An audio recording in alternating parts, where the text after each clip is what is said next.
بسم اللہ الرحمن الرحیم۔ السلام علیکم۔ آج کی ویڈیو میں آپ لوگوں کے ساتھ چند احادیث بیان کرنے والا ہوں صحیح بخاری کی۔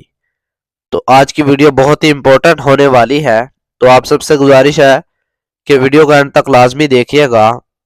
ان احادیث کا آپ کے علم میں ہونا بہت ہی ضروری ہے۔ تو چلیے ویڈیو کو سٹارٹ کرتے ہیں۔ صحیح بخاری 1 نمبر حدیث۔ آپ صلی اللہ علیہ وآلہ وسلم نے فرمایا، تمام اعمال کا دار و مدار نیت پر ہے، اور ہر عمل کا نتیجہ ہر انسان کو اس کی نیت کے مطابق ہی ملے گا۔ بس جس کی ہجرت ترک وطن دولت دنیا حاصل کرنے کے لیے ہو یا کسی عورت سے شادی کی غرض ہو، بس اس کی ہجرت انہی چیزوں کے لیے ہوگی جن کے حاصل کرنے کی نیت سے اس نے ہجرت کی ہے۔ صحیح بخاری 2 نمبر حدیث۔ آپ صلی اللہ علیہ وآلہ وسلم سے سوال کیا تھا کہ حضور آپ پر وحی کیسے نازل ہوتی ہے؟ آپ صلی اللہ علیہ وآلہ وسلم نے فرمایا کہ وحی نازل ہوتے وقت کبھی مجھ کو گھنٹی کی سی آواز محسوس ہوتی ہے، اور وحی کی یہ کیفیت مجھ پر بہت شاق گزرتی ہے۔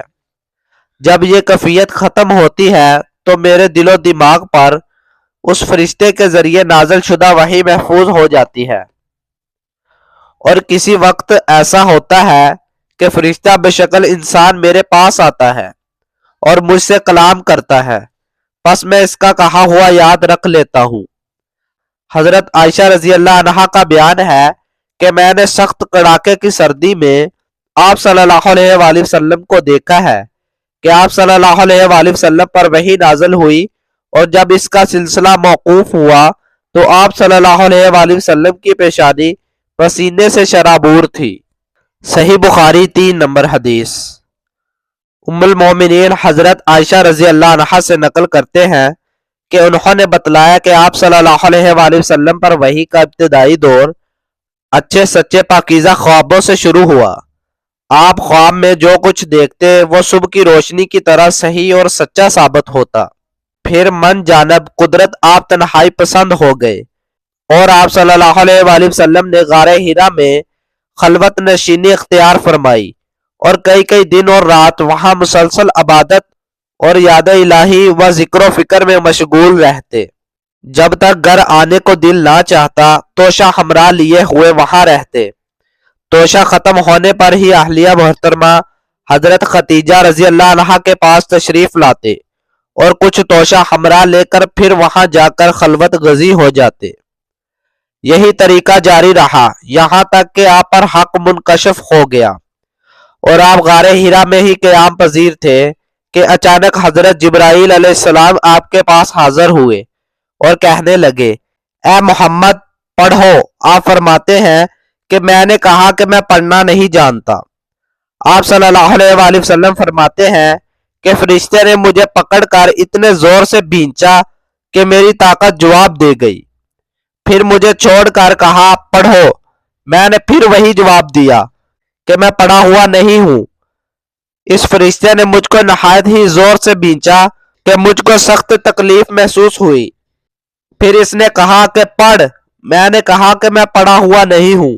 فرشتے نے تیسری بار مجھ کو پکڑا اور تیسری مرتبہ پھر مجھ کو بھینچا، پھر مجھے چھوڑ دیا اور کہنے لگا کہ پڑھو اپنے رب کے نام کی مدد سے جس نے پیدا کیا اور انسان کو خون کی پھٹکی سے بنایا۔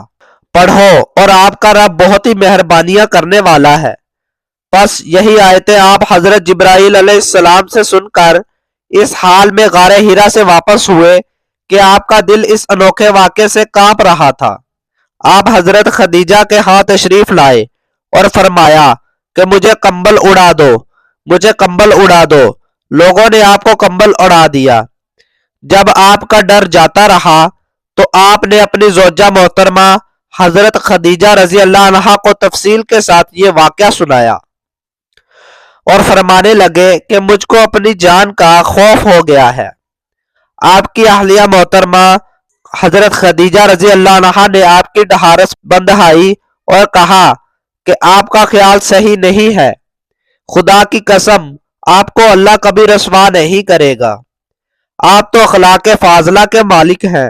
آپ تو کنبہ پرور ہیں، بے کسوں کا بوجھ اپنے سر پر رکھ لیتے ہیں، مفلسوں کے لیے آپ کماتے ہیں، مہمان نوازی میں آپ بے مثال ہیں، اور مشکل وقت میں آپ امر الحق کا ساتھ دیتے ہیں۔ ایسے اوصاف حسنہ والا انسان یوں بے وقت ذلت و خواری کی موت نہیں پا سکتا۔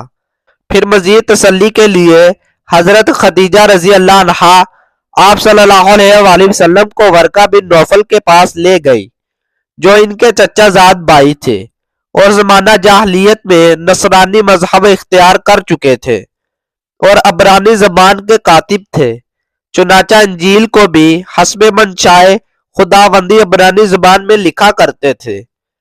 انجیل سریانی زبان میں نازل ہوئی تھی، پھر اس کا ترجمہ عبرانی زبان میں ہوا۔ ورقہ اسی کو لکھتے تھے۔ وہ بہت بوڑھے ہو گئے تھے، یہاں تک کہ ان کی بینائی بھی رخصت ہو چکی تھی۔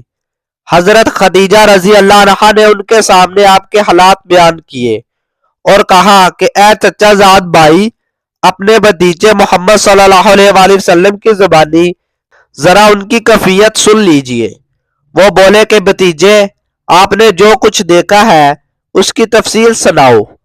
چنانچہ آپ صلی اللہ علیہ وآلہ وسلم نے از اول تا آخر پورا واقعہ سنایا، جسے سن کر ورقہ بے اختیار ہو کر بول اٹھے کہ یہ تو وہی ناموس معزز رازدان فرشتہ ہے جسے اللہ نے حضرت موسیٰ علیہ السلام پر وحی دے کر بھیجا تھا۔ کاش میں آپ کے اس عہد نبوت کے شروع ہونے پر جوان عمر ہوتا، کاش میں اس وقت تک زندہ رہتا جبکہ آپ کی قوم آپ کو اس شہر سے نکال دے گی۔ رسول کریم صلی اللہ علیہ وآلہ وسلم نے یہ سن کر تعجب سے پوچھا، کیا وہ لوگ مجھ کو نکال دیں گے حالانکہ میں تو ان میں صادق و امین و مقبول ہوں؟ ورقہ بولا، ہاں یہ سب کچھ سچ ہے، مگر جو شخص بھی آپ کی طرح امر الحق لے کر آیا لوگ اس کے دشمن ہو گئے ہیں۔ اگر مجھے آپ کی نبوت کا وہ زمانہ مل جائے تو میں آپ کی پوری مدد کروں گا، مگر ورقہ کچھ دنوں کے بعد انتقال کر گئے۔ پھر کچھ عرصہ تک وحی کی آمد موقوف رہی۔